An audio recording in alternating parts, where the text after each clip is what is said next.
무조건 100% 나와요. 100% 시험에 나오고, 그 다음에 두 번째 실손의료보험금 계산하는 부분이 역시 시험에 나옵니다. 얘는 난이도가 좀 높다. 난이도가 높다라기보다는 함정이 많은 경우에는 배점이 높고요. 그리고 함정이 별로 없는 경우에는 배점이 좀 낮아요. 그래서 평균적으로 15점. 그리고 후유장애 보험금 계산해서 뭐 갑이나 을한테 보험금 얼마 지급해야 되느냐라고 하는 부분이 역시 15점 정도는 무조건 시험에 나옵니다. 여기도 100% 시험에 기출이 되고요. 그래서 우리 지금 7주, 8주 때 여기 내용에 대해서 자주 나오는 유형, 그 다음에 함정 이런 유형에 대한 계산 문제를 같이 풀어볼 겁니다. 8시간 정도. 그리고 표준 약관하고 제도성 특약도 역시 100% 나와요. 여기는 시험에 무조건 100% 나옵니다. 근데 저 배점 폭은 한 10점 정도 나온다고 생각하시면 되고요. 많이 나올 때는 한 20점까지도 나오긴 하는데 요즘에는 주로 이렇게 대놓고 이렇게 뭐에 대해 써라, 약술해라 이렇게 나오지 않고, 기술해라 이렇게 나오지 않고 막 괄호 넣기 막 이렇게 나오거든요. 너무 좀 창피한데, 유치하고 너무 창피해요. 괄호 넣기 문제. 그래서 제가 요번에 교재에다가 괄호 넣기를 좀 이렇게 많이 넣어놨어요. 그래서 요거 괄호 넣기 나오면은 쓸 수 있도록 이렇게 했고, 그 다음에 여기도 100% 나오는 부분입니다. 후유장애 판정 기준에 대해서 요렇게 요거하고 연결해 가지고 문제가 나오기도 하고요. 그리고 후유장애 판정 기준을 물어보기도 합니다. 어떻게 해요? 괄호 넣기로 물어보죠, 주로.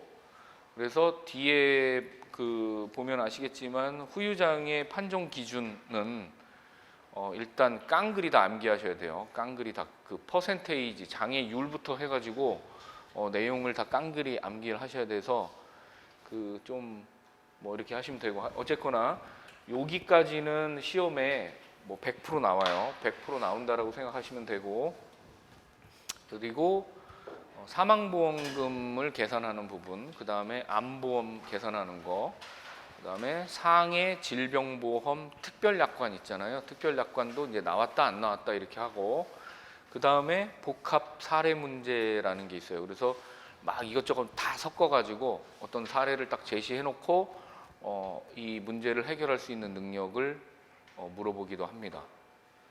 그리고 또 요즘 최근에 이슈되는, 우리 업계에서 이슈되는 내용들이 문제화돼서 나오기도 해요. 그래서 대표적인 게 이제 작년에 나왔던 문제인데, 작년에 나왔던 문제 중에 요즘에 실손의료보험에서 좀 문제되는 부분이 있거든요. 백내장 수술할 때 병원에 단기 병동에 입원하는 경우가 있어요. 하루 입원하고 바로 이제 나오는 경우가 있는데, 이럴 경우에 몇 시간 이상 체류를 해야 되느냐, 의료기관에. 이제 이런 것들을 계속 물어보거든요. 근데 그런 것들은 제가 정리를 쭉 해가지고요. 요거 우리 산보험하고 관련이 있으니까 요 부분도 한번 인지를 하세요라고 제가 계속 알려드릴 겁니다. 그죠? 문제는 이렇게 정해져 있습니다. 그래서 공부하기에는 좀 수월하긴 한데 암기 내용이 너무 많아가지고 좀 곤욕스러워 하시는 것 같긴 합니다. 하지만 충분히 할 수 있으니까, 자, 지금부터 팔이 부러지도록, 손가락이 부러지도록 이제 집에 가셔서 오히려 이제 우리 주말에 오셔가지고 이렇게 공부할 때는 좀 쉬는 타이밍이라고 생각하시면 되고, 이제 돌아가셔가지고 도서관이나 집에 가셔서 답안지를 구매하시든지 복사를 하시든지 하셔가지고 정말 많이 써봐야 돼요. 엄청 많이 써봐야 됩니다. 아까 제가 그랬죠? 적어도 2번 내지 3번 정도는 써보셔야 시험장에 들어갔을 때 이거 나 써본 거야 하고 촥 이렇게 쓸 수 있도록 하셔야 돼요. 시간도 제가 생각할 땐 시간이 좀 모자르거든요. 저는요. 제가 시험 봤을 때는 시간이 너무 모자라 가지고 정말 개발 세발 이렇게 글씨 써가지고 탁 냈는데, 이게 시험 모의고사를 보면 이렇게 하다가 막 한 30분 40분 됐는데 다 썼다고 이렇게 나가시는 분들이 있어요. 그러면 이렇게 보잖아요. 그러면 역시나 부실합니다. 답안지가. 그러면 당연히 좋은 점수는 맞지는 못해요. 아시겠죠? 자, 이렇게 공부하시면 될 것 같아요. 자, 목차는 이래요. 표준약관하고요, 제도성 특약, 그 다음에 상해하고 후유장애 보고요, 그 다음에 상해와 관련된 특약을 보고, 그 다음에 질병보험, 그 다음에 CI보험, 질병과 관련된 특별약관에 대해서 살펴봅니다. 여기에 나와 있는 특별약관은 재산보험 특약은 워낙 너무 많아요. 보험회사마다 판매하는 그 특약들이 너무 많기 때문에 생명보험, 손해보험 공통적으로 판매되는 특약들 있죠. 요것들만 정리를 해놨습니다. 그 이외에 다른 문제들은, 다른 이상한 특약들은 시험에 나올 가능성이 매우 희박하기 때문에 제가 내질 않는 거예요. 여기에 뺐어요. 그래서 교재가 좀 이렇게 얇기는 한데 여기만 보면 충분합니다. 제가 장담 드릴 수 있어요. 장담 드리는데요. 여기에서 시험 다 나와요. 여기서 벗어나지 않거든요. 그러니까 쓸데없는 거에 치중하지 마시고 차라리 꼭 나온다고 제가 말씀드린 거 있죠. 장애 분류표라든가 뭐 이런 거 있잖아요. 이런 거를 하나 더 확실하게 완벽하게 암기하셔서 나왔을 때 완벽하게 쓸 수 있도록 하는 게 훨씬 더 효과적입니다. 시험에서는요. 그리고 그 오해를 하시는 분이 있어서 제가 잠깐 너무 서두가 좀 길긴 한데 우리가 이거 여기 왜 오셨는지 아시죠? 왜 오셨어요? 시험 합격하려고 오신 거잖아요. 무슨 뭐 재산보험의 전문가가 되고 뭐 달인이 되고 뭐 박사가 되고 이런 거 아닙니다. 그죠? 시험 합격하면 되는 겁니다. 이제 그래서 좀 깊이 있는 질문 하시는 분들도 있긴 한데 이제 그런 분들한테는 제가 이렇게 이해하시고 이렇게 하시면 돼요라고 말씀을 드려요. 근데 너무 이게 너무 깊게 들어가잖아요. 그러면 그 다른 과목하고 여기하고 혼동이 와가지고 자꾸 헤매시는 분들이 있어요. 그래서 거기까지 가지 마세요. 거기까지 가면 안 됩니다. 근데 그러면 이제 슬럼프가 와요. 그러면 이제 못 써. 답안지를 잘 못 쓰거든요. 그래서 거기까지 가지 말라고 제가 누차 얘기합니다. 어떻게 공부하냐면 깊게 하는 게 아니고 넓게, 자주, 많이 이렇게 공부하셔야지 막 계속 파고 들어가잖아요. 그러면 헷갈리셔요. 그 모의고사 때 보잖아요. 답안지 내시는 분들 보면 자기가 아는 거에 대해서는 되게 잘 쓰시는 분이 있는데 이제 다른 과목하고 엄청나게 헷갈리시는 분들이 있어요. 예를 들면 장애유를 맥브라이드 장애는 장애유를 합산을 할 때 방식이 좀 다르죠. 산보험은 그냥 단순 합산이거든요. 어깨의 10%, 주관절의 10%면 그냥 20%예요, 합산해서. 근데 그거를 뭐 18.6, 9%막 이렇게 해가지고 막 내시는 분들이 있어요. 그래서 이게 뭐예요? 라고 제가 물어보거든요. 그러면 이거 노동능력 상실률 어쩌고 막 그래서 대단하시군입니다. 그 실수 그렇게 실제 시험에서 그렇게 미스해가지고 나오시잖아요. 그러면 정말 짜증나요. 정말 짜증납니다. 감점이 엄청 많이 되거든요. 그러면 내년에 1년을 더 하셔야 되기 때문에 엄청 짜증나요. 그러니까 실수를 많이 줄이셔야 돼요. 여기는 산보험은요 어려운 게 하나도 없어요. 그냥 함정이 많을 뿐 어려운 게 없습니다. 그죠? 그러니까 그냥 단순하게 이해하시고 그래서 이게 있구나, 그래서 이런 게 있는 거구나 라는 거 이해하고 그 다음에 외우시고 그 다음에 써보시고 이렇게만 하시면 돼요. 자, 이 세 가지만 하시면 충분히 좋은 점수 받으실 수 있습니다. 자, 그리고 이제 그 다음에 이제 실손 의료비 보험에 대해서 비용보험 191페이지에 있고요. 그 다음 마지막에 간병보험 및 특별약관 이렇게 나오는데 우선 제일 중요한 부분이 표준약관이 제일 중요하고요. 여기서 시험에 무조건 나오기도 하고 그 다음에 여기가 이제 베이직이에요. 그래서 여기 부분부터 쭉 살펴봅니다. 그래서 처음에 나오는 부분이 보험계약의 성립입니다. 보험계약의 성립. 자, 제가 여기 뭐 읽어드리진 않을게요. 이거 읽는 건 너무 유치하기 때문에 읽어드리진 않고요. 보험계약은 보험계약자의 청약하고요. 자, 여기 뒤에 말고 암기 팁을 보고 하겠습니다. 자, 2018년도, 2023년도에 기출됐던 문제입니다. 2023년도면 작년이죠? 작년이죠, 그죠? 자, 두 번에 걸쳐서 기출이 된 부분인데요. 어디가 기출됐냐면 마지막에 요게 기출됐어요. 승낙전 사고 담보 제한. 그래서 세 가지 요게 똑같이 2018년도, 2023년도 기출됐는데 그럼 올해는 어떠냐? 올해는 나올 가능성이 없어요. 올해는 나올 가능성이 없는데 일단 이해를 하기 위해서 제가 잠깐 말씀드리면 보험 계약은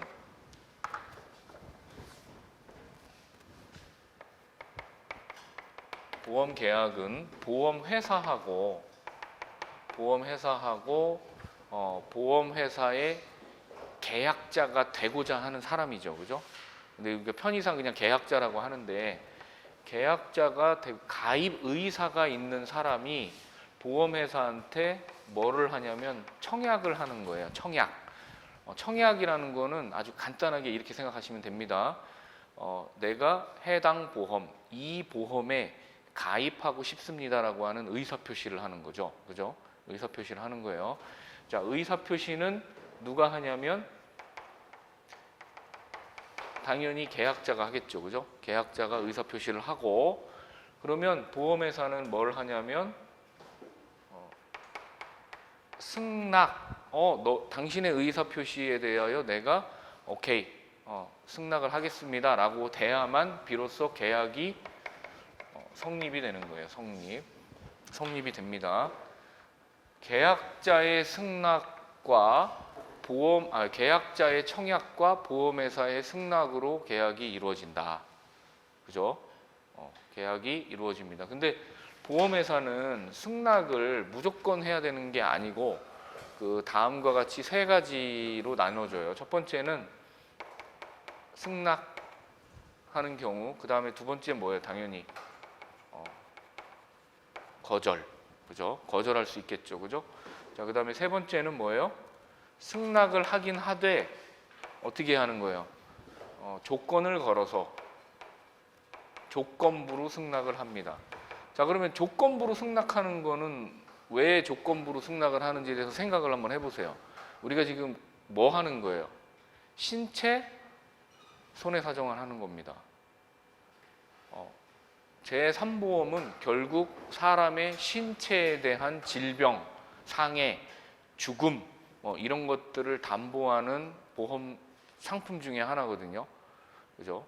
그러면 승낙을 하는 것은 당연히 이 사람에 대해서 신체 정보라든가 이런 걸 봤을 때 문제가 없기 때문에 승낙을 하는 것이고, 조건부로 승낙을 한다는 얘기는 이 사람의 신체 정보가 다른 사람하고 좀 다르다. 뭐가 다를까요? 그래서 여기 승낙의 조건을 일반적으로 뭐라고 하냐면 표준체라고 해요.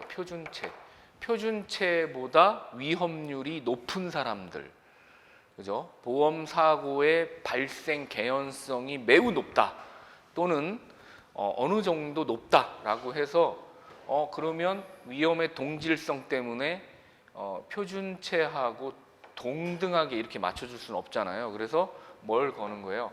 자, 조건부로 계약을 승낙을 하는 겁니다. 조건부로 계약을 승낙을 할 때는 방법이 네 가지가 있어요. 여기 나와 있듯이 첫 번째는 보험에 가입하는 금액을 제한하는 방법이 있습니다. 그래서 영업용 자동차 운전자하고 그다음에 자가용 자동차 운전자하고는 위험률이 훨씬 더 높겠죠, 그죠? 영업용 자동차. 그래서 이런 경우에는 일반 자가용 자동차 운전자는 가입할 수 있는 상해 후유장에 가입할 수 있는 금액이 3억, 2억, 1억 이렇게라면 이 영업용 자동차 운전자는 1,000만 원, 2천만 원 이렇게밖에 가입을 못하죠. 그래서 위험의 동질성을 유지하기 위한 방법이 이게 하나가 있고, 두 번째는 신체에 대해서 일부 당신은 폐가 안 좋으니 폐는 담보 사항에서 제외시키겠습니다라고 하는 거예요. 그래서 여기 보험 가입 금액을 제한하는 방법을 이용하는 데는 주로 상해보험에서 많이 이용을 하고요. 상해. 그리고 여기 부담보법 있죠, 그죠? 일부 보장 제외는 주로 질병보험에서 이용을 합니다. 질병담보에서 많이 사용을 하고, 그 다음에 보험 금액을 삭감하는 방법도 있습니다. 나중에 보험 사고가 생겨서 보험 금액을 이만큼 좀 적게 지급, 50%만 지급할게요 라고 이렇게 하는 약정을 해서 가입을 하는 경우도 있거든요. 자, 이런 경우에는 상해도 마찬가지고 질병도 마찬가지고 두루두루 사용해요. 상해와 질병을 두루 사용합니다. 자, 그 다음에 보험료를 할증하는 방법도 있어요. 자, 여기도 마찬가지로 상해, 질병을 주로 같이 혼용해서 사용을 하는데 보험료, 다달이 내는 보험료를 올려서 받는 방법. 그래서 요 네 가지를 적절하게 활용을 하면서 뭐를 유지해 주는 거예요? 위험의 동질성을 표준체로 그 약정돼 있는 상품에 대해서 보험료가 산출이 될 거 아니에요.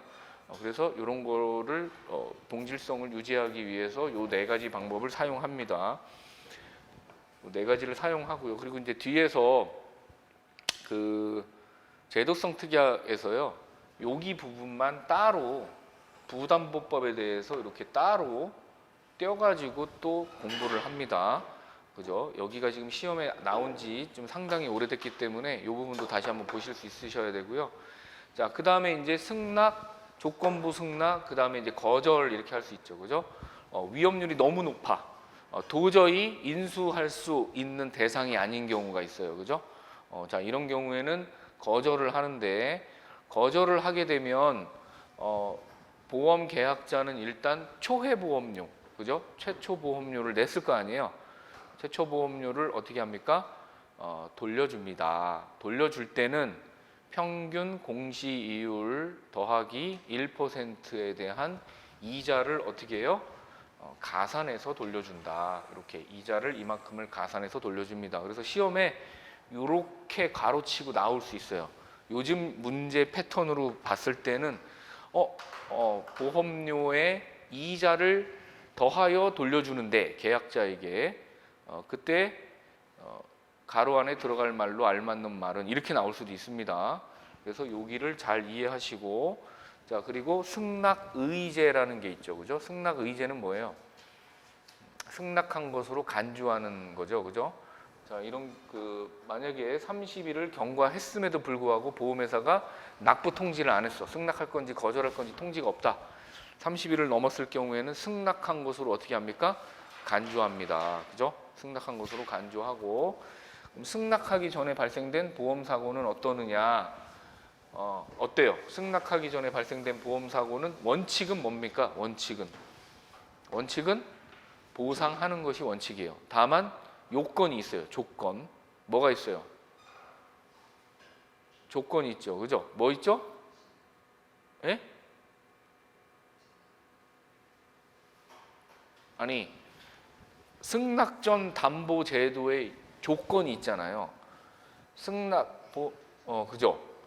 유지 발청진, 제가 이렇게 암기하라고 했어요. 제가 뒤에 거기다 메모를 해놨는데, 유효한 보험 계약을 계약자가 청약을 해야 되고요. 자, 여기 계약자가 유효한 보험 계약을 청약해야 되고요. 그 다음에 보험료를 어떻게 해야 돼요? 지불해야 됩니다. 적어도 초회 보험료를 지불해야 되고요. 그 다음에 보험사고 발생해야 되고요. 그 다음에 청약을 거절할 사유가 없어야 돼요. 청약을 여기 거절할 사유가 없어야 되는데, 그 다음에 진단계약의 경우에는 반드시 뭘 받아야 됩니까? 진단을 받아야 됩니다. 자, 그래서 이렇게 5가지가 있고요. 근데 그럼에도 불구하고 보험회사가 보상하지 않는 경우가 3가지가 있습니다.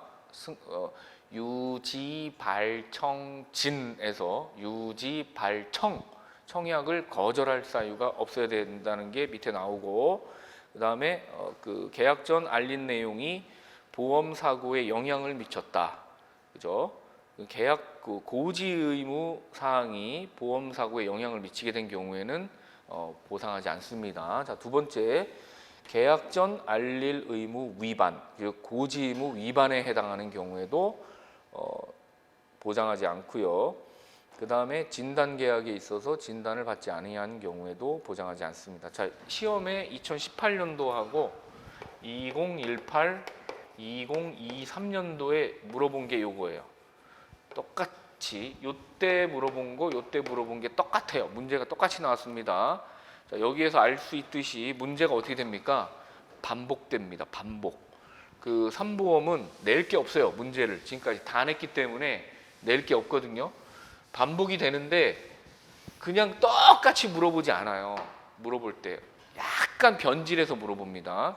좀 이렇게 종국적으로는 똑같은 걸 물어보는 건데 대놓고 물어보느냐 아니면 승낙전 사고 담보 제한 세 가지에 대해서 써라 이렇게 물어보지 않고 이러한데 이런 경우에는 어떤 것들이 있느냐 이렇게 해서 좀 돌려서 물어보는 형태라고 생각하시면 되고요. 자, 시험에 안 나옵니다. 자, 올해는 시험에 안 나와요. 그래서 제가 그냥 이해만 하고 넘어가시면 됩니다. 여기는 자, 여기에서는 아까 제가 요거 한 가지 말씀드렸죠, 그죠?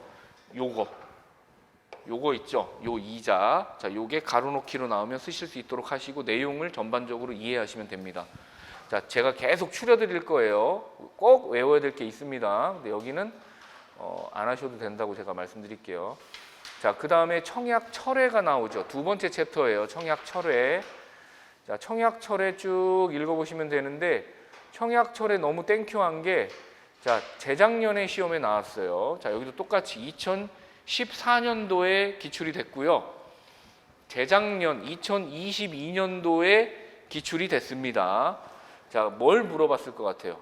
2022년도에 제가 밑줄 근 걸 물어보죠. 그죠? 밑줄 근 걸 물어봅니다. 청약 철회의 제한 사유에 대해서 물어봅니다.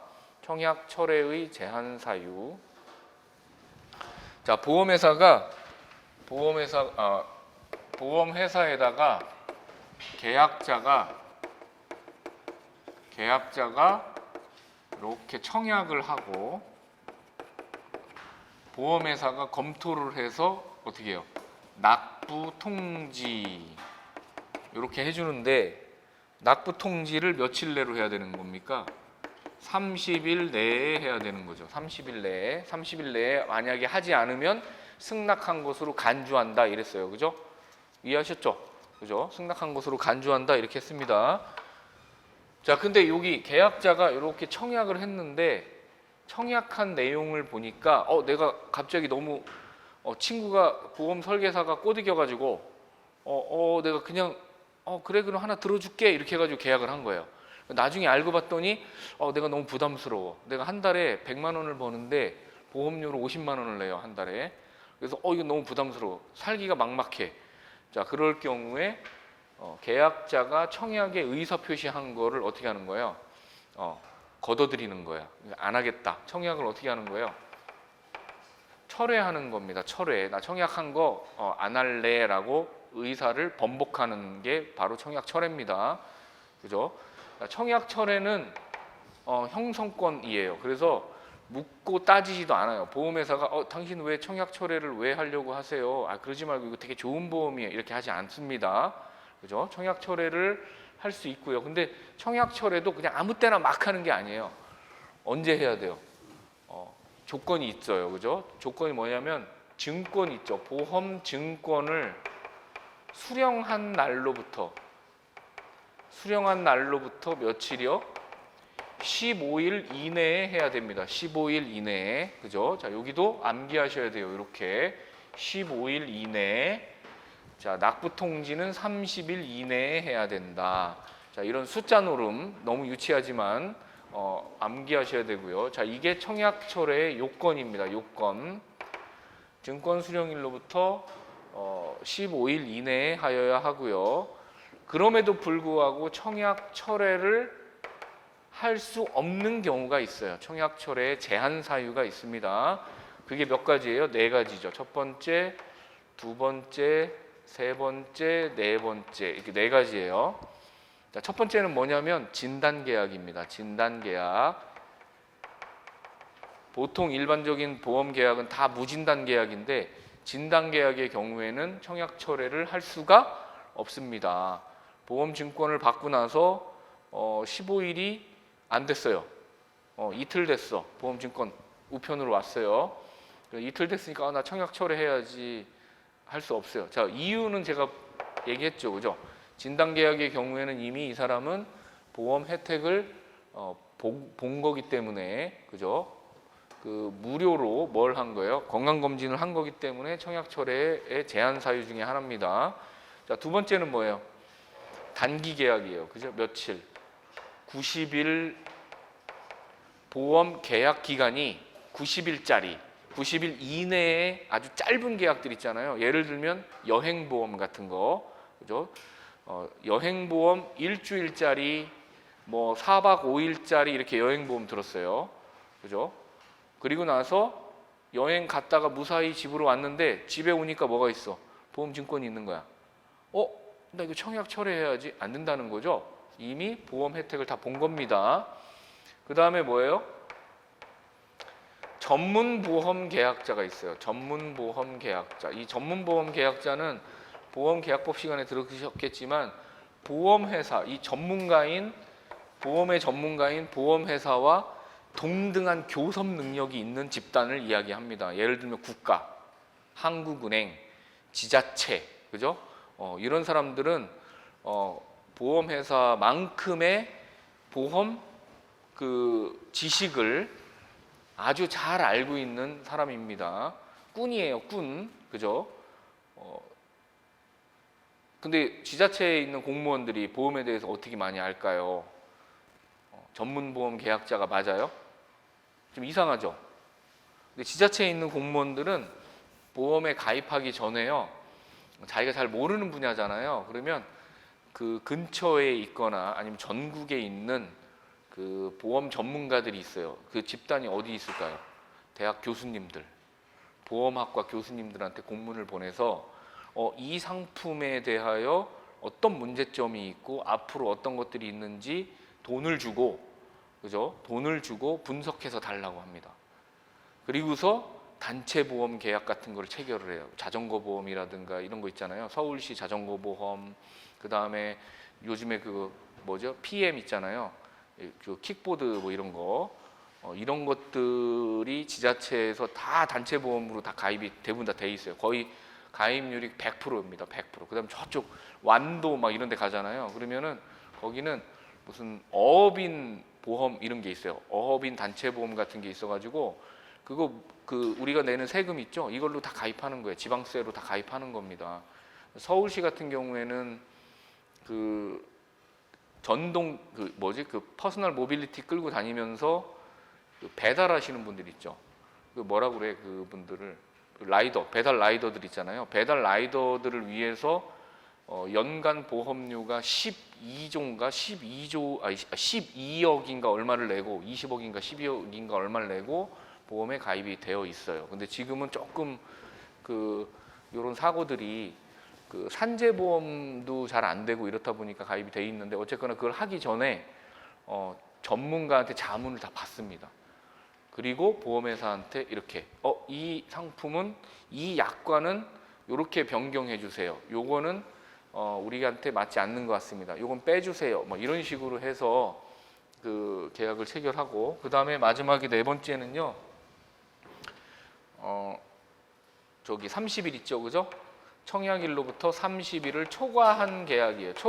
청약일로부터 30일을 초과하면 어떻게 돼? 자연스럽게 승낙한 것으로 간주가 되기 때문에 이런 경우에는 이렇게 네 가지는 청약을 철회할 수가 없습니다. 그래서 2022년도에 이렇게 시험에 나왔었어요. 여기 내용. 저는 지금 뼈대만 말씀드리고 있어요. 설명드리고 있습니다.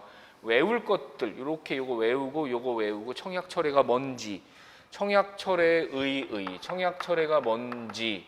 자, 두 번째 청약 철회의 요건 이렇게 하셔야 되고요. 요건 하면 증권 수령일로부터 15일 이내에. 자, 그다음에 세 번째 청약 철회의 제한. 그죠? 청약 철회 제한 뭐예요? 네 가지잖아요. 1, 2, 3, 4. 그다음에 네 번째 청약 철회의 효과. 청약을 철회하면 이제 어떤 효과가 발생돼요?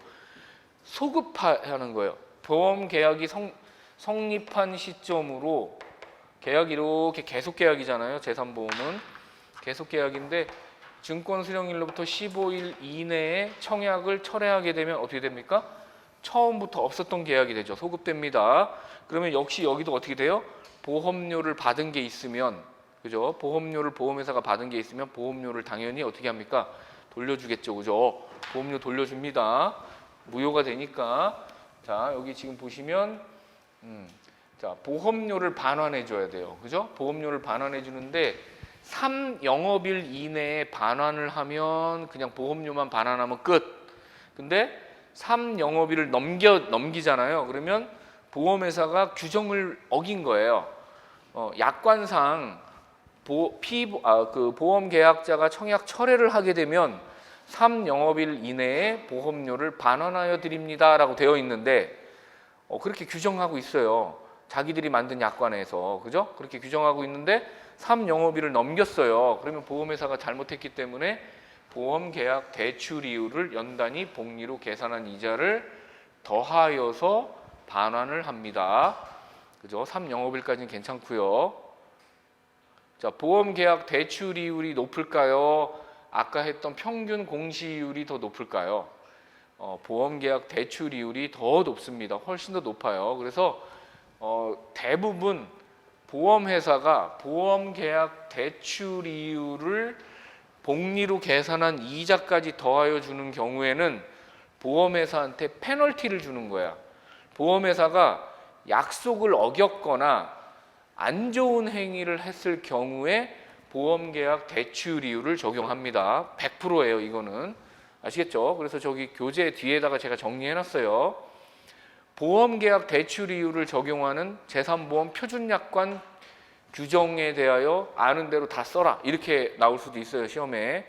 또는 평균 공시이율을 적용하는 표준약관에 대하여 아는 대로 쓰세요. 이렇게 나올 수도 있습니다. 그래서 제가 뒤에 정리해놨으니까 거기를 다시 보시면 되고, 여기서는 청약철에는 보험계약 대출 이율을 연단위 복리로 계산한 이자를 더하여 돌려준다. 자, 그러면 청약 철회하기 전에 만약에 보험사고가 생겼다. 보험사고가 생겼다. 이런 경우에는 어떻게 됩니까? 자, 첫 번째, 보험금 지급 사유 발생을 알고 있으면서 철회를 하는 거예요. 철회를 누가 합니까? 계약자가 하죠. 그죠? 청약 철회 누가 한다고요? 계약자가 하죠. 여기 지금 보면 누가 청약을 계약자가 하잖아요. 청약을 계약자가 하잖아요. 그죠? 그럼 청약의 철회도 계약자가 하는 거예요. 근데 뭐가 있어요? 계약자와 피보험자가 다른 계약이 있어요. 계약자와 피보험자가 다른 계약.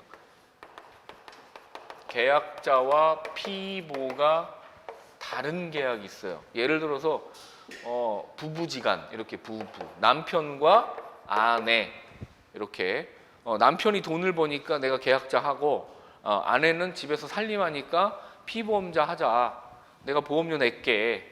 너 아프거나 다치면 이 보험에서 우리가 보장을 받을 수 있어. 아니면 반대로 아내가 남편을 위해서 계약을 체결할 수도 있어요. 그래서 이런 계약을 뭐라고 합니까? 이렇게 계약자와 피보험자가 상의한 이런 계약을 뭐라고 그래요? 타인의 보험이라고 합니다. 타인의 보험. 무슨 보험이요? 타인의 보험이에요. 이 타인의 보험에서는 보험 사고가 생긴 사실을 모를 수도 있어요. 누가요? 계약자가. 청약 철회를 주장할 수 있는 이 계약자가 보험 사고 발생을 모를 수도 있다고요. 자기 신체가 아니기 때문에. 우리 남편이 제주도에 일하러 제주도에 출장을 갔는데 연락이 안 돼. 사고가 생겼는지 모를 수도 있다고요. 근데 그 사고가 생겼는지 모르는 상태에서 청약 철회를 하잖아요. 그죠? 알면서 청약 철회를 하면 보험 사고가 생긴 것을 알고 있으면서도 청약 철회를 회사하다 하면 보험회사는 어떻게 합니까? 청약 철회를 받아요. 청약 철회를 인정해줘요. 그 얘기는 무슨 얘기예요? 보험금이 지급이 안 된다는 얘기예요. 보험 사고가 생겼는데 야, 너 청약 철회했네. 너 알아? 알아. 그래도 나 청약 철회할래. 그러면 보험금 지급이 안 되겠죠. 왜? 소급되니까. 이렇게 처음부터 계약이 없었던 걸로 되니까 보험료는 돌려주고 보험 사고가 생겨봤자 의미가 없잖아요. 그죠? 계약이 없는 거니까 보험금을 안 줍니다. 근데 보험 사고가 생긴 걸 몰라. 남편이 제주도에 출장 가가지고 교통사고가 났는데 계약자인 아내가 몰라요. 그래서 그래도 나 이거 너 괜히 잘못 계약해서 청약 철회할게요라고 하면 보험회사는 어떻게 합니까? 청약 철회를 받아들이지 않습니다. 다시 얘기하면 무슨 얘기예요? 보험금을 지급한다는 얘기예요. 문제가 없으면 어떤 조건만 성립하면 아까 제가 얘기한 유지, 발청진 5가지 유효한 보험 계약을 청약했고 보험료를 지불했고 그죠? 보험 사고가 발생했고요. 그 다음에 청약을 거절할 사유가 없고 자 진단 계약의 경우에 진단을 받았다라고 하면 그죠? 요거 5가지만 성립하면 어떻게 됩니까? 보험금을 지급합니다. 그죠? 보험금 지급해요. 그리고 계약은 어떻게 됩니까? 유지가 되겠죠. 계속. 그죠? 청약 철회를 받아들이지 않기 때문에 이해하시죠? 자, 여기 외울 거는 원래 이렇게 각 챕터별로 공부를 하실 때요. 저는 이렇게 공부를 해요. 의의, 요건, 제한, 효과 이렇게 목차를 만들어 놓고 여기서 암기할 걸 추출합니다. 그리고 청약 철회가 통으로 문제가 나온다라고 하면 1. 목차를 잡아요. 1. 의의. 청약 철회란 쿨링 오프 제도로서 보험 계약자가 막연한 생각에 계약을 청약한 이후에 다시 한번 생각을 해보니 이 계약은 나한테 맞지 않는 계약이라고 했을 때 소급하여서 없었던 계약으로 돌리는 걸 청약 철회라 합니다. 이렇게 하고요. 그 다음 2번째 요건 청약 철회가 되려면 보험 계약자가 보험 증권 수령일부터 15일 이내에 하여야 한다. 자, 그 다음에 3번째 그럼에도 불구하고 청약 철회의 제한 사유 이렇게 해서 1, 2, 3, 4 4가지 다시 번호를 매겨서 예를 쓰고 설명하고 그죠? 그 다음에 마지막 청약 철회의 효과를 얘기해요. 청약 철회를 보험회사가 받아들이게 되면 처음부터 없었던 계약이 되기 때문에 보험료를 반환해 주죠. 그죠? 보험료를 반환해 줄 때는 언제까지 해야 돼요? 3영업일 이내에 해야 된다. 이렇게 계속 머릿속으로 정리하고 외울 것만 추출해 놓고 써보고 정리하고 써보고 이렇게 하잖아요. 그러면 단일 문제로 이렇게만 나왔을 때 청약 철회 제한 사유가 나왔을 때 요거만 쓰지 말고 적어도 의의 쓰고 요건 쓰고 그다음 효과까지 좀 짤막하지만 다 써주잖아요. 그러면 제가 출제자면 10점짜리잖아요. 그럼 저는 9점, 9.5점 이렇게 줘요. 근데 딸랑 요거만 하나, 둘, 셋, 네 개 딱 적잖아요. 그럼 10점짜리잖아요. 그러면 아무리 그것만 묻는다 하더라도 약관에 있는 내용을 똑같이 쓰지 못하거든요. 약관 내용을 토시 하나 안 틀리고 쓰는 사람은 없어요. 그러면 점수가 뭐 7점, 맞았다 하더라도 6점, 7점 이렇게 주는 거예요. 그러니까 점수가 100점이 안 나오는 겁니다. 90점 이상이 안 나오는 거예요. 그래서 제가 아까 80점 이상 맞으면 정말 잘 쓴 거다. 거의 만점에 가깝다. 그죠? 이렇게 계속 정리하시라는 얘기예요. 그래서 제가 뒤에다가 이렇게 팁을 달아놨으니까 이걸 잘 활용하셔가지고 이해하시면 되고 이 문제도 시험에 나올 가능성은 희박합니다. 최근에 나왔기 때문에 아시겠죠? 자, 그러면 이제 3번째 게 나오는데요. 약관 교부 및 설명 의무가 나와요. 자, 여기는 우리 시간이 좀 돼서 좀 쉬셨다가 하시죠. 51분 됐네요.